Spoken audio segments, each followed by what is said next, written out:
तो यूपी में योगी सरकार 2.0 के 100 दिन बेमिसाल। मुख्यमंत्री योगी लोक भवन में प्रेस वार्ता करें। सीधा ले चलेंगे आपको इस कार्यक्रम की ओर। 100 दिन में सरकार की उपलब्धियों की जानकारी दी जा रही है उनकी ओर से। माननीय मुख्यमंत्री जी, हमारे प्रदेश के माननीय उप मुख्यमंत्री गण, माननीय वित्त मंत्री जी, अन्य माननीय मंत्रीगण, हमारे सहयोगी अधिकारीगण और आज के इस कार्यक्रम में उपस्थित तमाम सारे पत्रकार भाइयों एवं बहनों,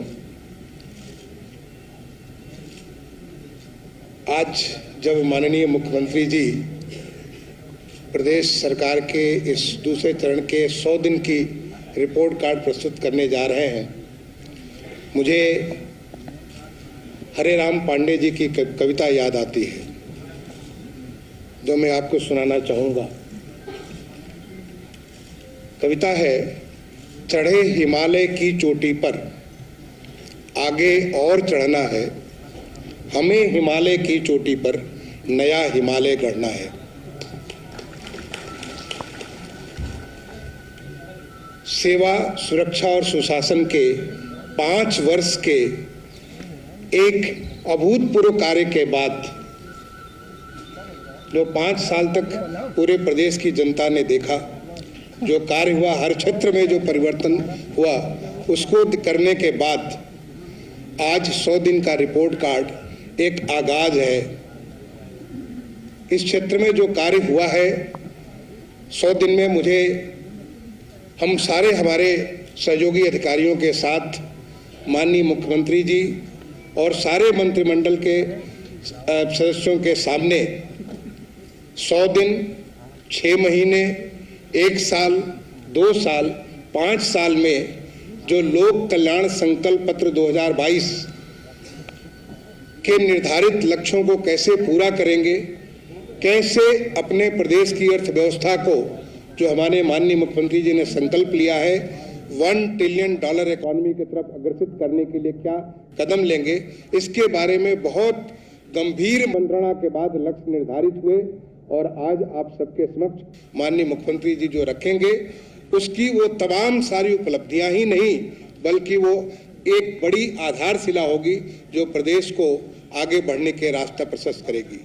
मैं आज अपने तरफ से माननीय मुख्यमंत्री जी को और हमारे तमाम सारे माननीय मंत्रिमंडल के सदस्यगण को आभार प्रकट करूंगा, जो आपने सबने हमको एक मार्गदर्शन दिया और एक पूरा का पूरा हमारे सारे जो अधिकारी हैं, तमाम सारे विभागीय अधिकारी, उन्होंने उस संकल्प को आगे बढ़ाने के लिए पूरे तत्परता के साथ, पूरे संकल्प के साथ काम में जुटे हुए हैं। वो उसका एक पिक्चर, एक उसका सारा का सारा एक स्थिति आपके सामने आएगी। इसी बात के साथ एक बार दोबारा आपको माननीय मुख्यमंत्री जी के सामने आपका सम्मान करता हुआ मैं अपनी वाणी को विराम दूंगा। धन्यवाद। जय हिंद। मान्यवर, मैं अभी अनुरोध करूंगा माननीय मुख्यमंत्री जी से, सभी अतिथिगणों से इस अवसर पर सूचना विभाग द्वारा प्रकाशित की गई एक पुस्तिका का विमोचन करना।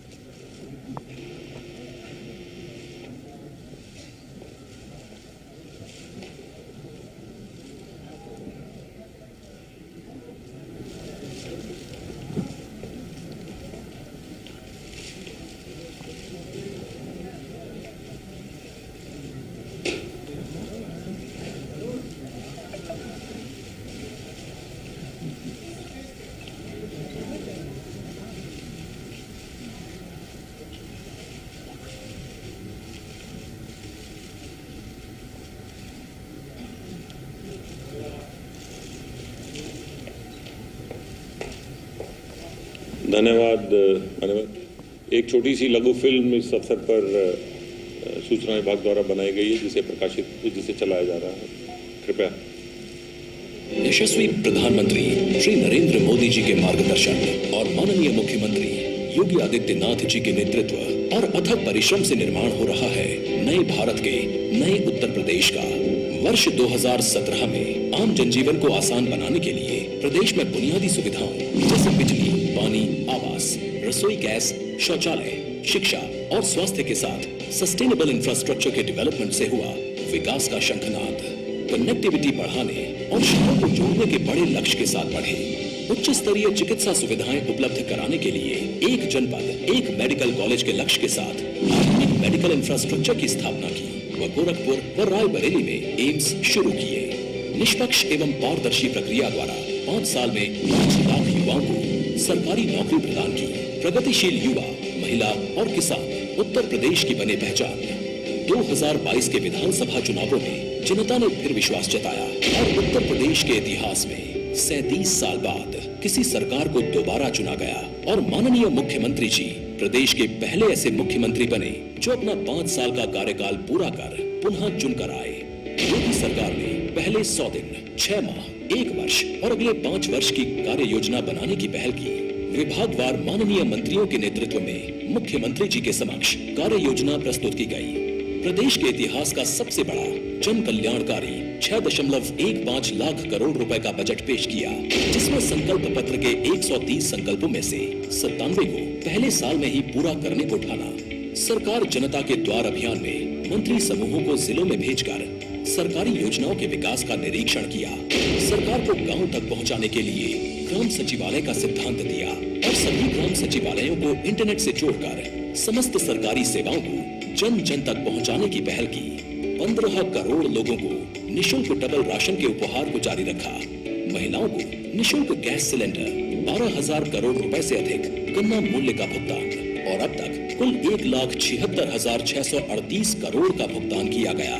भवन कृषि केंद्र स्थापित किए गए।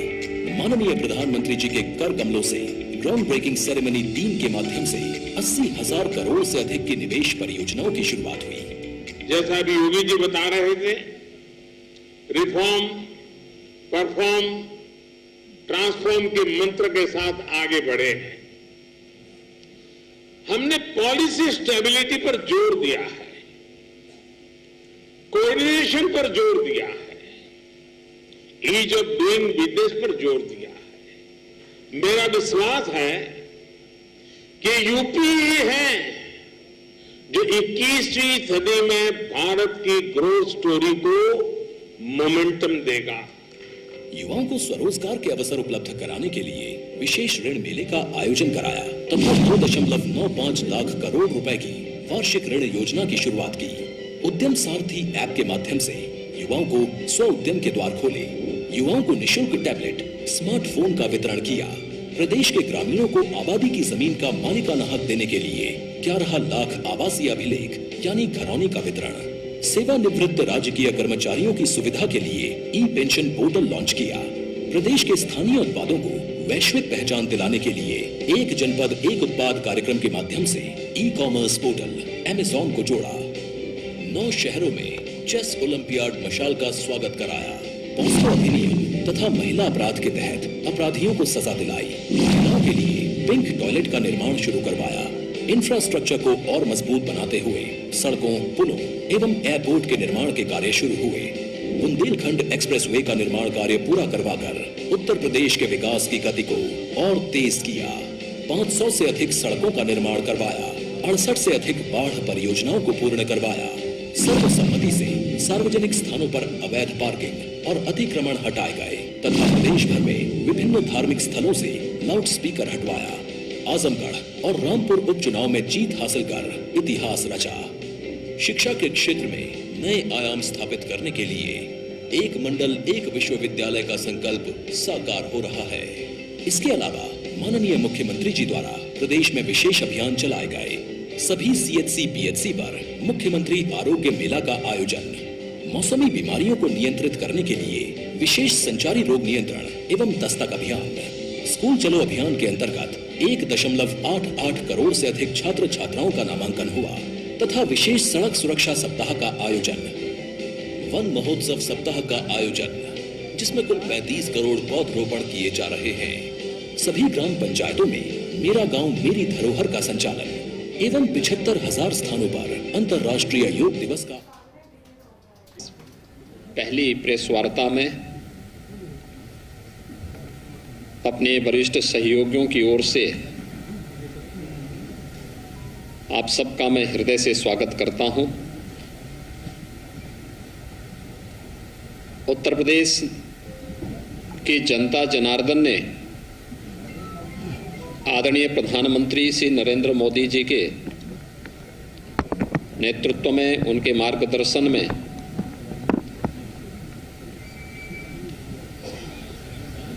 अभी हाल ही में प्रदेश में संपन्न हुए विधानसभा चुनाव में भारतीय जनता पार्टी गठबंधन को प्रचंड बहुमत देकर के जिस उद्देश्य से अपना आशीर्वाद दिया था, जीत का वह सिलसिला जन विश्वास का प्रतीक तो था ही, वह निरंतर नित नए प्रतिमान स्थापित कर रहा है। विधानसभा चुनाव के बाद उत्तर प्रदेश विधान परिषद के स्थानीय प्राधिकारी के 36 सीटों पर चुनाव संपन्न हुए। इन 36 में से 33 सीट भारतीय जनता पार्टी ने और 3 सीटें निर्दलीयों ने जीते। समाजवादी पार्टी, बहुजन समाजवादी पार्टी और कांग्रेस 0 पर रही। यही नहीं, विधान परिषद गठन के पश्चात 87 वर्ष के बाद पहली बार उत्तर प्रदेश विधानमंडल का उच्च सदन कांग्रेस विहीन भी हो गया है। कांग्रेस मुक्त उच्च सदन उत्तर प्रदेश के अंदर हुआ है। विधान परिषद के स्थानीय प्राधिकारी चुनाव के साथ प्रदेश के अंदर 2 महत्वपूर्ण लोकसभा के उपचुनाव भी संपन्न हुए हैं। एक पूर्वी उत्तर प्रदेश में आजमगढ़ में और एक पश्चिमी उत्तर प्रदेश के रामपुर में। दोनों सीटें 2019 के लोकसभा चुनाव में समाजवादी पार्टी ने जीती थी।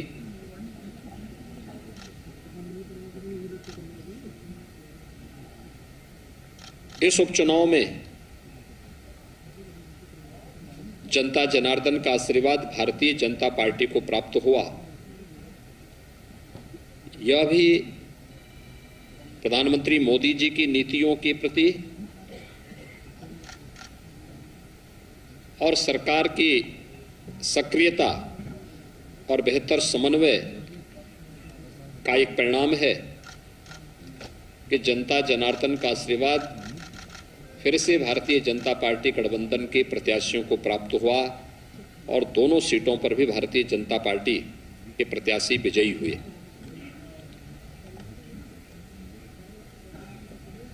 पच्चीस मार्च 2022 को हमारी सरकार ने प्रदेश के अंदर शपथ ग्रहण किया।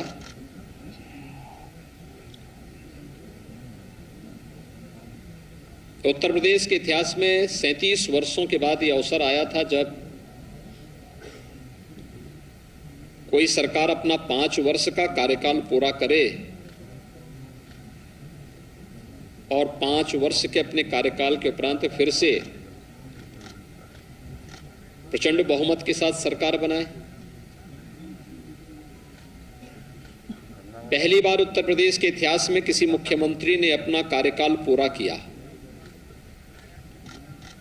और प्रचंड बहुमत के साथ फिर से सरकार बनाने के साथ ही सरकार को सफलतापूर्वक संचालन करने के अपने 100 दिन के अपने इस कार्यकाल की उपलब्धियों के साथ जो कहा सो किया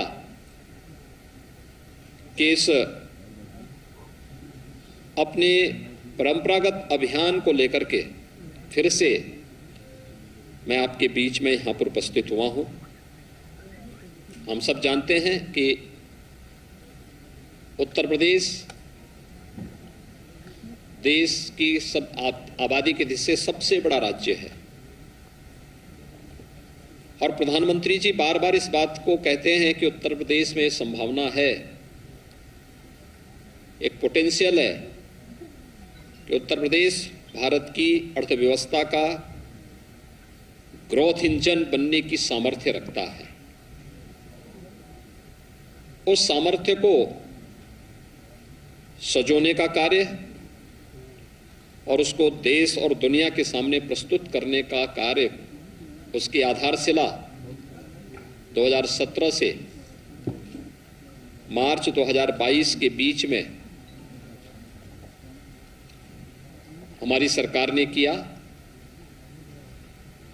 अब दूसरा कार्यकाल जो हमें उत्तर प्रदेश की जनता जनार्दन ने दिया है, इस दूसरे कार्यकाल में एक नई उड़ान के साथ हम सब अपनी यात्रा को आगे बढ़ा रहे हैं। आदरणीय प्रधानमंत्री जी ने देश के लिए जो लक्ष्य निर्धारित किया है कि भारत की अर्थव्यवस्था $5 ट्रिलियन की होगी, तो स्वाभाविक रूप से उत्तर प्रदेश की भूमिका इसमें महत्वपूर्ण हो जाती है।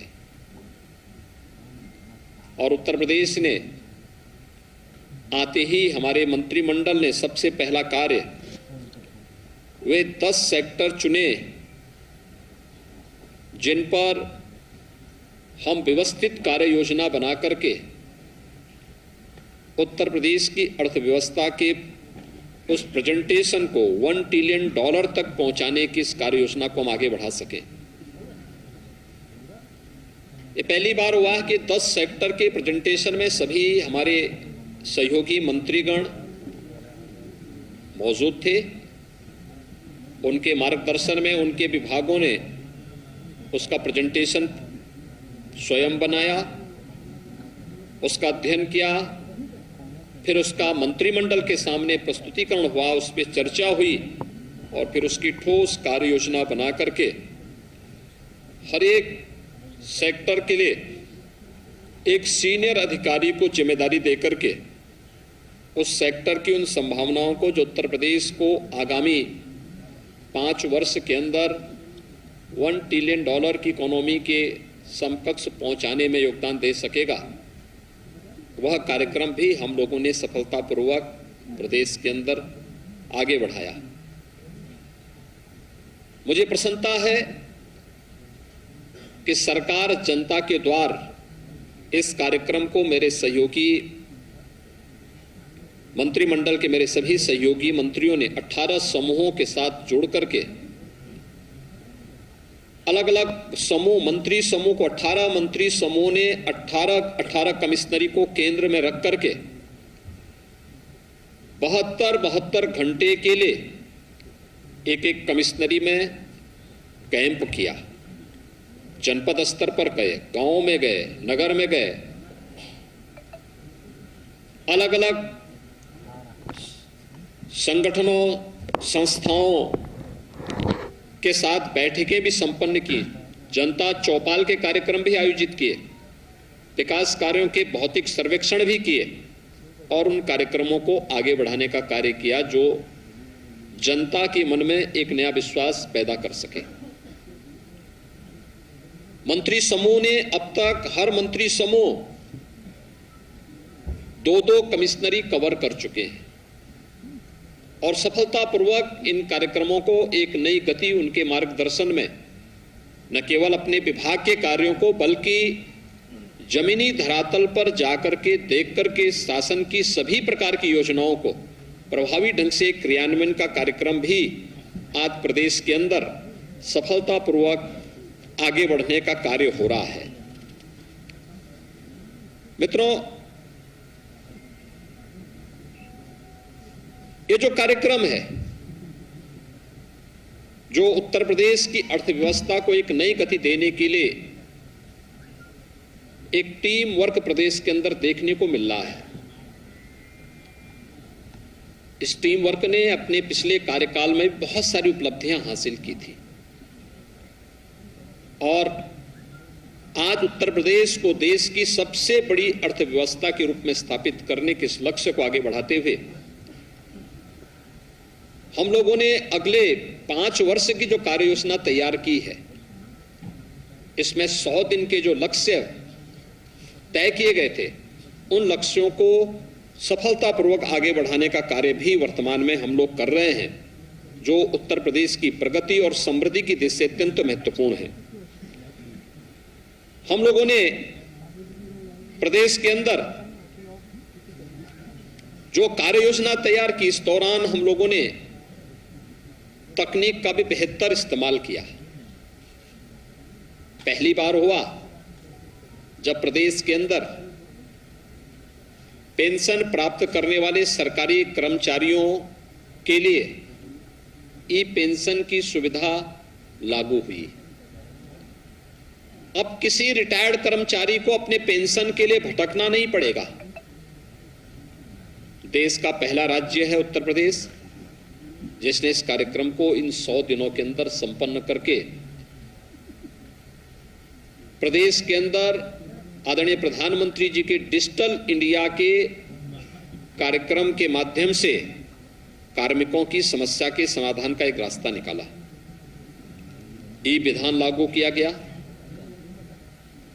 विधानसभा का अभी हाल ही में संपन्न सत्र ई विधान के साथ संपन्न हुआ है। और यही नहीं, आजादी के अमृत महोत्सव वर्ष में देश के महामहिम राष्ट्रपति जी का दोनों सदनों को मार्गदर्शन भी प्राप्त हुआ है।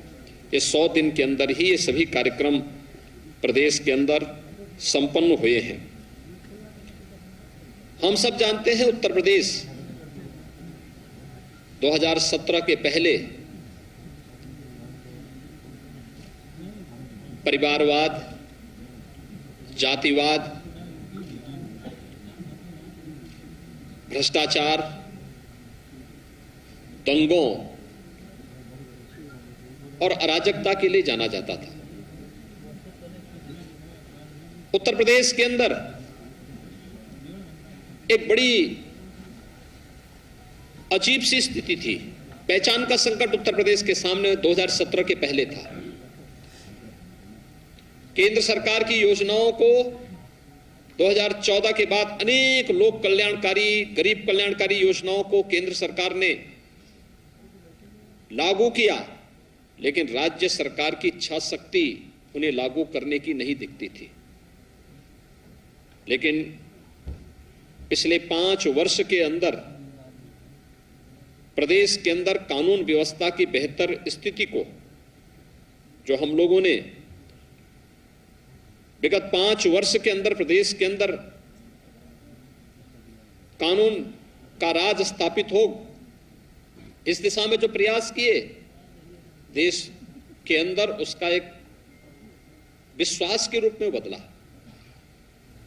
उत्तर प्रदेश के परसेप्शन के बारे में आम जनमानस के मन में एक विश्वास पैदा हुआ। उत्तर प्रदेश के बारे में लोगों की धारणाएं बदली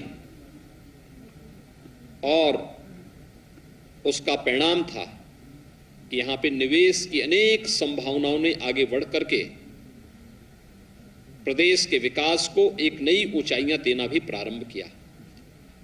निवेश की इन संभावनाओं ने प्रदेश में रोजगार के सृजन की संभावनाओं को भी आगे बढ़ाया। अपराध और अपराधियों के प्रति जीरो टॉलरेंस की सरकार की नीति प्रभावी ढंग से प्रदेश के अंदर क्रियान्वित हुई और इन 100 दिनों में भी प्रदेश के अंदर हमारी सरकार ने 844 करोड़ रुपए की माफियाओं की और पेशेवर अपराधियों की संपत्ति को जब्त करके अपनी उस प्रतिबद्धता को एक बार फिर से सबके सामने प्रस्तुत किया है। अगर मैं देखूं तो अब तक 2017 से अब तक 2925 करोड़ रुपए की अवैध संपत्तियां हम लोगों ने प्रदेश के अंदर माफियाओं से जब्त की है। यही नहीं, ये पहली बार हुआ है कि जब पुलिस के संरक्षण में कहीं भी कोई गलत कार्य नहीं बल्कि अवैध पार्किंग हटाए गए टैक्सी स्टैंड हटाए गए, उन्हें व्यवस्थित